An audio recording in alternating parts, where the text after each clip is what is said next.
kita harus memiliki keberanian iman untuk menyelesaikan panggilan Tuhan dalam hidup kita. Dan belajar untuk tidak terganggu dengan apa kata orang. Karena akan tetap ada yang tidak setuju. Kalau saudara mau seluruh dunia setuju mendukung panggilan saudara, saudara tidak hidup di dunia nyata. Ya, kita harus belajar dewasa. Tidak akan ada orang sepenuhnya setuju dengan kita. Tidak akan ada orang yang mendukung panggilan Tuhan dalam hidup kita sepenuhnya. Kenapa? Karena memang Tuhan yang memanggil kita. Tuhan bukan bicara kepada mereka, kepada saudara. Kalau masing-masing kita akan bertanggung jawab pada Tuhan. Nanti kalau kita mati meninggalkan dunia ini, masing-masing kita menjawab Tuhan. Masing-masing kita memberi pertanggungjawaban kepada Tuhan. Itu sebabnya apapun kata orang, apapun kata dunia, Ibu Muda dari berkata, apa kata Tuhan yang benar. Jadi di tengah-tengah ya tekanan yang saudara hadapi untuk menyelesaikan panggilan Tuhan tadi, saudara harus menetapkan hati punya keberanian iman.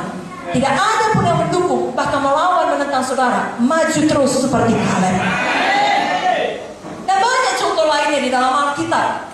Katakanlah Sadrak, Mesak, Abednego, mereka juga adalah orang yang memiliki iman yang berani.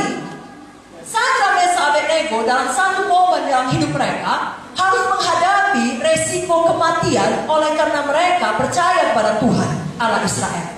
Tapi apa jawab mereka? Dalam Daniel 3 ayat 17-18 dikatakan, jika Allah yang kami puja sanggup melepaskan kami, maka ia akan melepaskan kami dari perapian yang menyala-nyala itu dan dari dalam tanganmu ya Raja. Perhatikan ayat 18.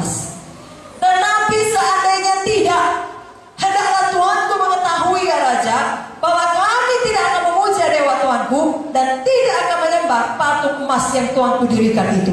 Inilah dia keberanian iman. Saudara tetap maju mengerjakan yang benar, apapun bayarannya, apapun harganya. Karena saudara tahu hidup saudara di tangan Tuhan. Dan tempat yang paling aman adalah berada di tengah-tengah maksud Tuhan, di tengah-tengah panggilan Tuhan. Amin saudara. Lalu apakah yang terjadi dalam ayat 27?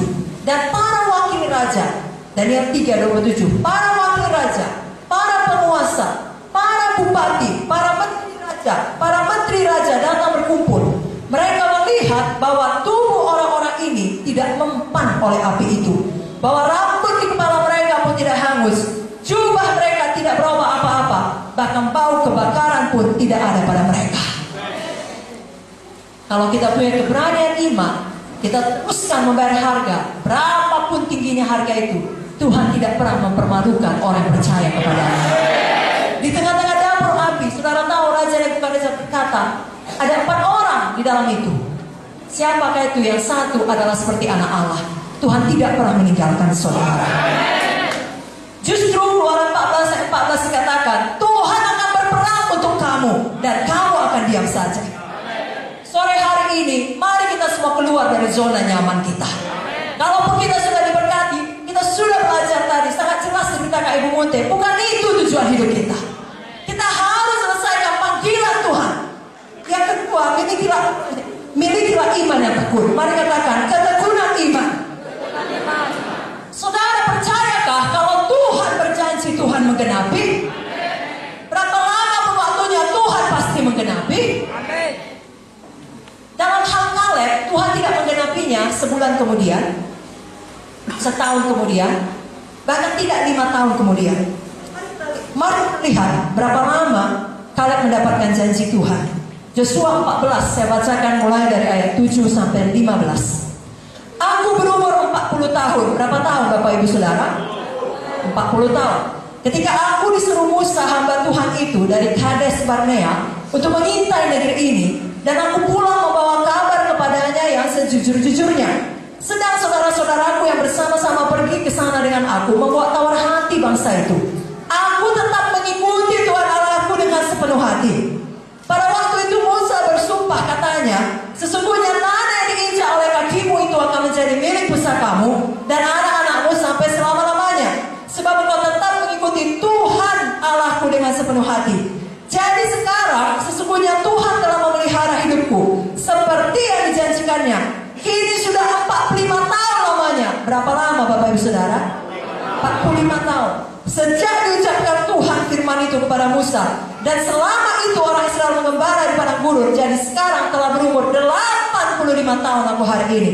Pada waktu ini aku masih sama kuat seperti pada waktu aku disuruh Musa. Seperti kekuatanku pada waktu itu, demikian kekuatanku sekarang untuk berperang dan untuk keluar masuk. Oleh sebab itu berikanlah kepada aku pegunungan yang dijanjikan Tuhan pada waktu itu. Sebab kau sendiri mendengar pada waktu itu bahwa di sana ada orang enak dengan kota-kota yang besar dan berkubu. Mungkin Tuhan menyertai aku sehingga aku menghalau mereka seperti yang difirmankan Tuhan. Lalu Joshua memberkati Kaleb bin Jefune dan diberikannya Hebron kepadanya menjadi milik pusakanya. Itulah sebabnya Hebron menjadi milik pusaka Kaleb bin Jefune orang Kenas itu sampai sekarang ini, karena ia tetap mengikuti Tuhan Allah Israel dengan sepenuh hati. Nama Hebron dahulu ialah Kiryat Arba. Arba ialah orang yang paling besar di antara orang enak, dan amalah negeri itu berhenti berperang. Jadi Kaleb bukan hanya punya keberanian iman.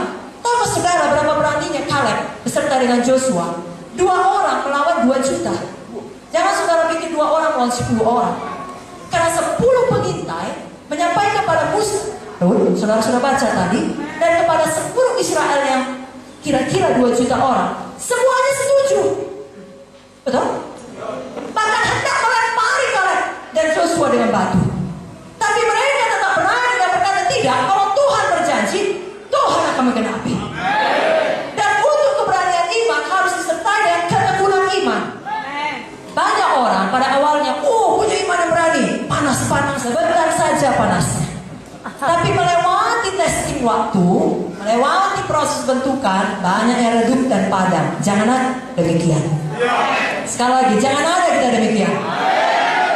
Mengikut Tuhan, melayani Tuhan, bukan seperti lari jarak pendek, lebih menyerupai lari maraton, saudaraku.